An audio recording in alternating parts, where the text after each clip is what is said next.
எதிர்நீச்சல் தொடர்கிறது சீரியலில் பார்த்தீங்கன்னா, ஜனனி குணசேகரன் மீது அடுக்கடுக்காக கொடுத்த புகார்கள் ஒன்றிற்கு கூட தகுந்த நீதி வரவில்லை.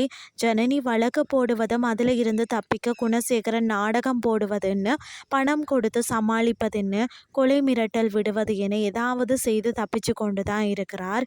இந்த முறை ஈஸ்வரியை தாக்கிய வழக்கில் அவருக்கு தண்டனை கிடைத்தே ஆகணும் அப்படின்னு சொல்லி ஜனனி போராட அதில் இருந்து தப்பிக்க குணசேகரன் வழக்கம் போல நிறைய விஷயங்களை செய்து விட்டார். அதாவது பார்த்தீங்கன்னா, பந்தக்கால் நட ஜனனி சக்தியுடன் வீட்டிற்கு வந்து எல்லா விஷயங்களையும் செய்து முடிக்கிறார். அப்போது அவரிடம் இந்த குடும்பத்திற்கு ஆகாதவர்களுடன் நீ சேர்ந்து நிற்கிற, நம்ம குடும்பம் என்று நினைத்தால் நீ இப்படியெல்லாம் செய்ய மாட்டா, விட்டு கொடுப்பது தான் வாழ்க்கை அப்படின்னு சொல்கிறார். ஈஸ்வரி கொடுத்த அழுத்தத்திற்கு ஜனனி நாளை நான் கோர்ட்டுக்கு கண்டிப்பாக செல்வேன், தப்பு செய்தவர்கள் யாரா இருந்தாலும் தண்டனை வாங்கி கொடுத்தே ஆவேன்னு சொல்கிறார். இன்னொரு பக்கம் குணசேகரன் ஈஸ்வரி கண்டிப்பா என் பக்கம் தான் என நம்பிக்கையாக உள்ளார்.